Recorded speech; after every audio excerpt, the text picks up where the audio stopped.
Hello and welcome to Jay Coletti's Racket Reviews. My name is Jay Coletti and I will be your hostess. Here on Racket Reviews we are dedicated to learning about all things organized crime, and today I'm really looking forward to having a discussion with you about Jewish mobster Abner Zwillman. Zwillman was known as the Al Capone of New Jersey, and his life was marked by the breakneck speed with which he went from poverty to prosperity, and the end of his life ended in a rather breakneck fashion as well.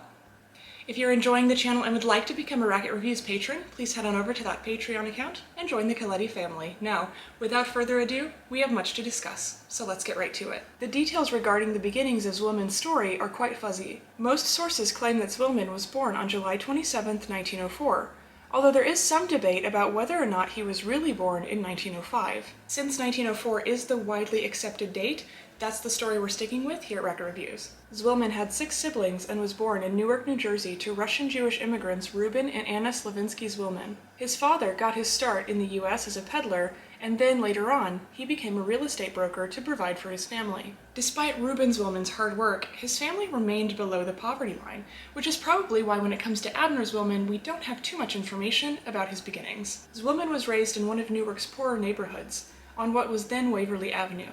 By 1916, the family was finally able to lift themselves up from the bottom, but it would only be a short time before tragedy struck. Abner Zwillman was a very tall boy. He would eventually grow to be 6'2", taller than average even by today's standards. For the record, the average height for a US male in the United States, according to a 2019 study, is 5'9", in case you were wondering. Zwillman went to public school but would drop out by 1918 to support his family. It was in that year that his father would die and leave the family without a reliable income. To pick up the slack, Zwillman left school and began working. I have found a few sources that tell the story of him working first at a cafe called the Prince Street Cafe. It was here, allegedly, that he would meet a local Newark alderman, but he would not make enough money with the job and would have to instead turn to pushcart work. While this is interesting, I wasn't able to corroborate that story. Any source that I found that talked about this always had it linked back to Wikipedia, so take that with a grain of salt, but it does come into play later. What we do know is that after he dropped out of school, he did in fact get into the pushcart business selling produce. While this did provide some income, it was a competitive business and often a violent one. It's reported that Zwillman got his underworld nickname Longy due to his height. Some reports claim that this was an endearing nickname given to him in his youth, while other sources suggest that it came from anti-Semitic pushcart competitors who referred to him as the Long One. Either way, the name stuck, and Abner Longy Zwillman would go on to be a very familiar underworld name. In fact, by the end of his career, as I mentioned at the top of this episode, he was referred to as the Al Capone of New Jersey, but we'll talk about his success later on. Back to Zwillman's humble beginnings, he would find that working pushcart routes still wasn't bringing in enough money to keep his family on the up and up. So in order to make a little extra cash, Zwillman also began selling illegal lottery tickets by working through local merchants and by being a runner. By selling to these merchants, he also had to guarantee their protection, so he found himself working as a defender. Through the numbers rackets, which so often is the type of gateway drug for mobsters, Zwillman became involved with other rackets as well, and expanded his work as a defender beyond just numbers. Of course, after a few years in this business, the 1920s came roaring across the United States and gave opportunistic hoods the chance to make their fortunes with bootlegging, and Zwillman did just that. Zwillman's work ethic and dedication to earning was unmatched by anyone else in his area. By teaming up with Joseph Reinfeld, who would begin importing liquor from Canada right away, Zwillman was able to lap any relative competition in the area. With this operation, Zwillman shot to the upper echelon of this business. Some interesting facts about Zwillman's partner Reinfeld include his connection with Frank Costello, with whom he would immediately partner. And both men are linked to the Kennedy patriarch and alleged bootlegger and smuggler Joseph Kennedy. Although I should note that any official Kennedy-approved biographies and publications will deny the claim that Joseph Kennedy ever had any connection with this illicit business. Anyway, the rumor about Zwillman first getting to know the alderman headquartered at the Prince Street Cafe becomes relevant again, as Zwillman would base his bootlegging operations out of this location. It seems Zwillman began earning his political stripes through Newark aldermen and his alleged connection to Joseph Kennedy. Also with his connection to Costello, he was introduced to Meyer Lansky, Dutch Schultz, Bugsy Siegel, and of course, Lucky Luciano.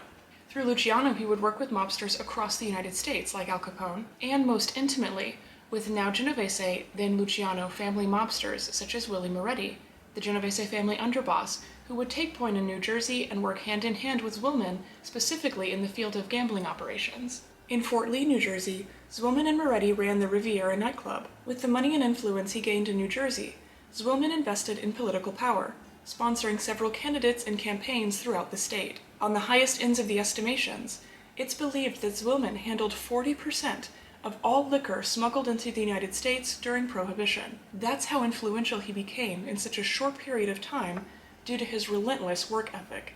He was just non-stop. And you thought I was done with the Hamilton references. It's reported that through his bootlegging operations alone, that Zwillman grossed $50 million between 1926 and 1932. He would be arrested on March 8, 1927 for assault and battery, but the charge was dismissed. He was arrested in November of 1928 again for assault and battery.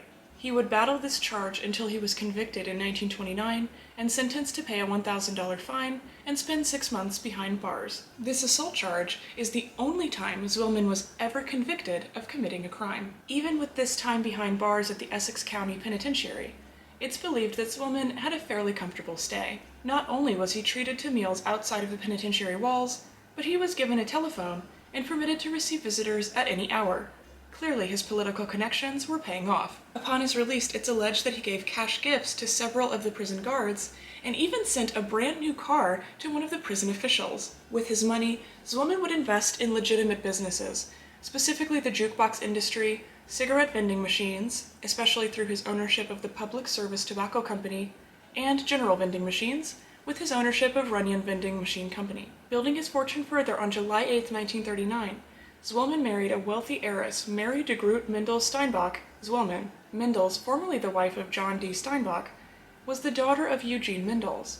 Mendels' father, Emanuel S. Mendels, was one of the 3 founders of the American Stock Exchange. Zwillman and Mendels would go on to have a daughter together, Lynn Catherine Zwillman, in 1944. The family lived in a large 24-room mansion in West Orange, New Jersey, a stark contrast to his first home on Waverly Avenue in Newark. This advantageous marriage couldn't have come at a more convenient time for Zwillman.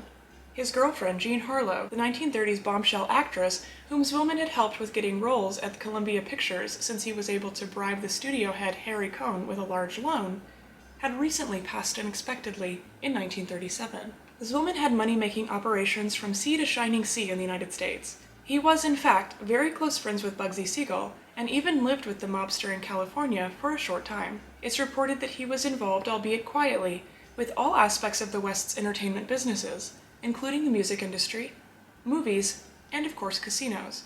He also had investments, ownerships, and partnerships in several hotel and restaurant establishments. More than anything, Zwillman wanted to be legitimate. Unlike many of his criminal counterparts, who had embraced the criminal lifestyle and were either executed by the state or wiped out by way of Mafia execution, Zwillman wanted to take his ill-gotten gains and invest them into the legitimate pursuits of politics, entertainment, and infrastructure.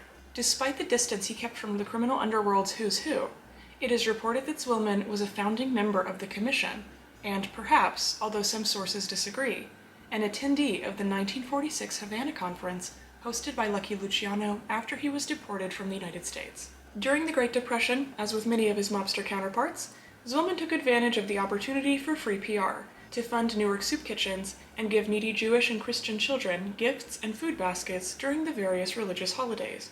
After Dutch Schultz was murdered in 1935, Zwillman became the undisputed boss of New Jersey, Newark in particular, and it was here that he earned the tabloid title of the Al Capone of New Jersey. While Capone and Zwillman had some similarities, eager to rise above their station, opportunistic bootleggers, and publicly philanthropic, they were in personality, appearance, and temperament quite different. Perhaps the easiest example of this difference, besides physical difference, was their treatment of the disappearance of the Lindbergh baby in 1932. Zwillman offered a huge reward for the return of the child, while Al Capone offered to give information about the kidnapping to be let off the hook for his criminal activity. It's also unlikely that Al Capone had any real information to offer. All of this to say that Zwillman was much better at not only not getting into trouble in the first place, but maintaining the genteel image he had worked so hard to cultivate. For over 3 decades, Zwillman's power and influence was allowed to grow with little to no hindrances. Zwillman seemed to strike the right balance of investment, political involvement,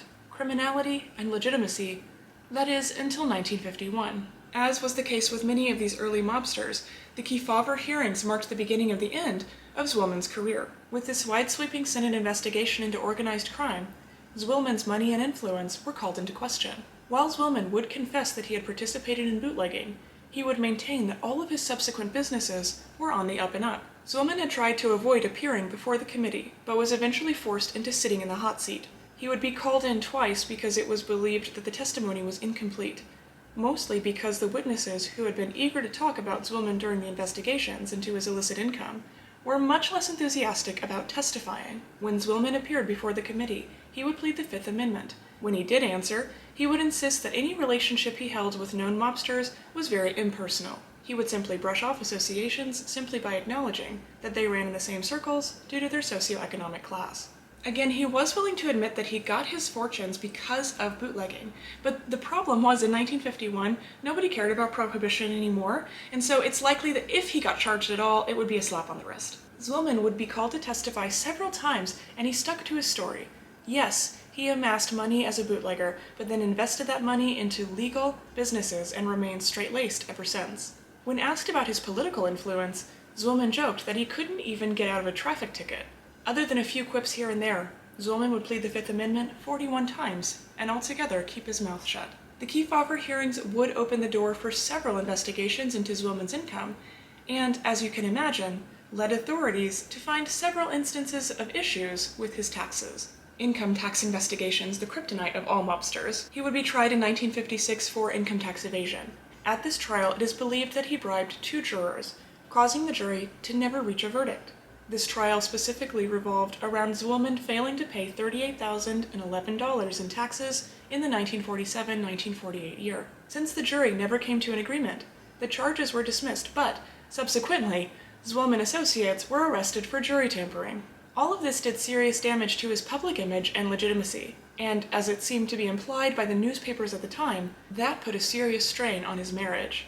Besides his marriage, this also put a strain on his operations. In 1959, Zwillman would be subpoenaed to testify before the McClellan Senate Committee hearings, very similar to the Kefauver hearings.